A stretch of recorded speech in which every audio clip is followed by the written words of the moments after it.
यूहन्ना 5।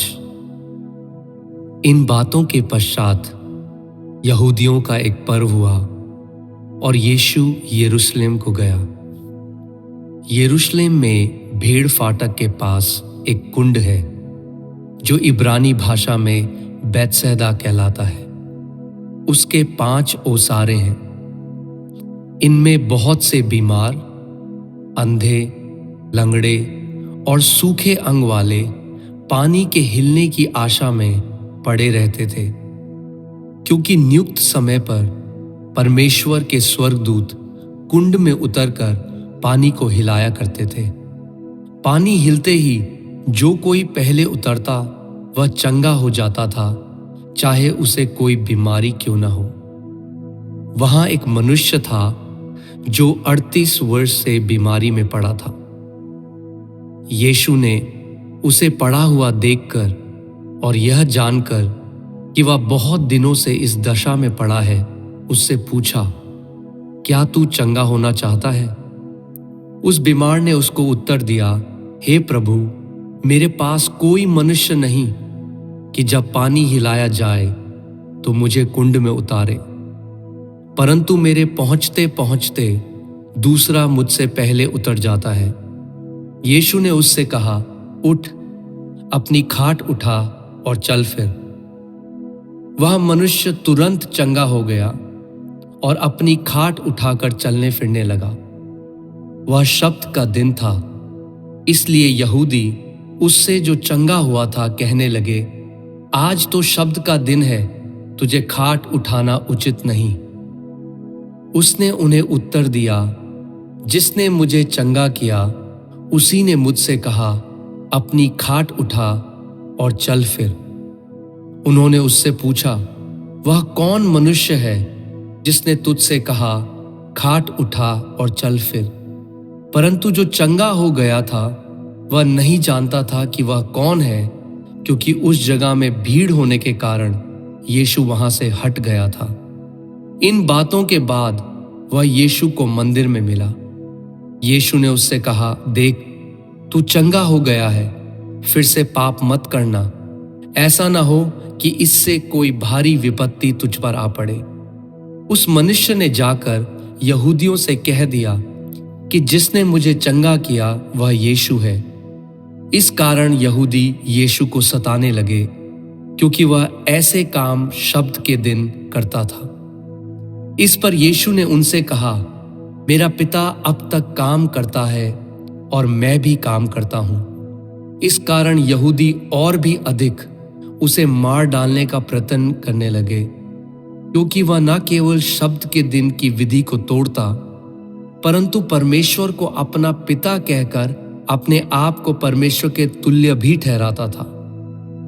इस पर यीशु ने उनसे कहा, मैं तुमसे सच सच कहता हूं, पुत्र आपसे कुछ नहीं कर सकता, केवल वह जो पिता को करते देखता है, क्योंकि जिन जिन कामों को वह करता है उन्हें पुत्र भी उस रीति से करता है, क्योंकि पिता पुत्र से प्रीति रखता है, और जो जो काम वह आप करता है वह सब उसे दिखाता है, और वह इनसे भी बड़े काम उसे दिखाएगा, ताकि तुम अचंबा करो। जैसे पिता मरे हुओं को उठाता और जिलाता है, वैसा ही पुत्र भी जिन्हें चाहता है उन्हें जिलाता है। पिता किसी का न्याय नहीं करता, परंतु न्याय करने का सब काम पुत्र को सौंप दिया है, कि सब लोग जैसे पिता का आदर करते हैं वैसे ही पुत्र का भी आदर करें। जो पुत्र का आदर नहीं करता वह पिता का जिसने उसे भेजा है आदर नहीं करता। मैं तुमसे सच सच कहता हूं, जो मेरा वचन सुनकर मेरे भेजने वाले पर विश्वास करता है, अनंत जीवन उसका है, और उस पर दंड की आज्ञा नहीं होती, परंतु वह मृत्यु से पार होकर जीवन में प्रवेश कर चुका है। मैं तुमसे सच सच कहता हूं कि वह समय आता है और अब है, जिसमें मृतक परमेश्वर के पुत्र का शब्द सुनेंगे, और जो सुनेंगे वे जिएंगे। क्योंकि जिस रीति से पिता अपने आप में जीवन रखता है, उसी रीति से उसने पुत्र को भी यह अधिकार दिया है कि अपने आप में जीवन रखे। वरन उसे न्याय करने का भी अधिकार दिया है, इसलिए कि वह मनुष्य का पुत्र है। इससे अचंबा मत करो, क्योंकि वह समय आता है कि जितने कब्रों में हैं वे उसका शब्द सुनकर निकल आएंगे। जिन्होंने भलाई की है वे जीवन के पुनरुत्थान के लिए जी उठेंगे, और जिन्होंने बुराई की है वे दंड के पुनरुत्थान के लिए जी उठेंगे। मैं अपने आप से कुछ नहीं कर सकता, जैसे सुनता हूं वैसे न्याय करता हूं, और मेरा न्याय सच्चा है, क्योंकि मैं अपनी इच्छा नहीं परंतु अपने भेजने वाले की इच्छा चाहता हूं। यदि मैं आप ही अपनी गवाही दूं तो मेरी गवाही सच्ची नहीं, एक और है जो मेरी गवाही देता है, और मैं जानता हूं कि मेरी जो गवाही वह देता है वह सच्ची है। तुमने यूहन्ना से पूछवाया और उसने सच्चाई की गवाही दी है, परंतु मैं अपने विषय में मनुष्य की गवाही नहीं चाहता। तो भी मैं ये बातें इसलिए कहता हूं कि तुम्हें उद्धार मिले। वह तो जलता और चमकता हुआ दीपक था, और तुम्हें कुछ देर तक उसकी ज्योति में मगन होना अच्छा लगा। परंतु मेरे पास जो गवाही है वह यूहन्ना की गवाही से बड़ी है, क्योंकि जो काम पिता ने मुझे पूरा करने को सौंपा है, अर्थात यही काम जो मैं करता हूं, वह मेरे गवाह हैं कि पिता ने मुझे भेजा है, और पिता जिसने मुझे भेजा है उसी ने मेरी गवाही दी है।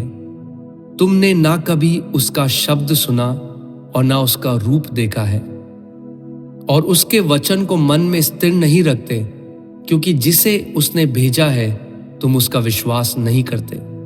तुम पवित्र शास्त्र में ढूंढते हो, क्योंकि समझते हो कि उसमें अनंत जीवन तुम्हें मिलता है, और ये वही है जो मेरी गवाही देता है। फिर भी तुम जीवन पाने के लिए मेरे पास आना नहीं चाहते। मैं मनुष्यों से आदर नहीं चाहता, परंतु मैं तुम्हें जानता हूं कि तुम में परमेश्वर का प्रेम नहीं। मैं अपने पिता के नाम से आया हूं और तुम मुझे ग्रहण नहीं करते। यदि अन्य कोई अपने ही नाम से आए तो उसे ग्रहण कर लोगे। तुम जो एक दूसरे से आदर चाहते हो, और वह आदर जो एकमात्र परमेश्वर की ओर से है, नहीं चाहते। किस प्रकार विश्वास कर सकते हो? यह ना समझो कि मैं पिता के सामने तुम पर दोष लगाऊंगा। तुम पर दोष लगाने वाला तो मूसा है, जिस पर तुमने भरोसा रखा है, क्योंकि यदि तुम मूसा का विश्वास करते तो मेरा भी विश्वास करते, इसलिए कि उसने मेरे विषय में लिखा है। परंतु यदि तुम उसकी लिखी हुई बातों पर विश्वास नहीं करते तो मेरी बातों पर कैसे विश्वास करोगे?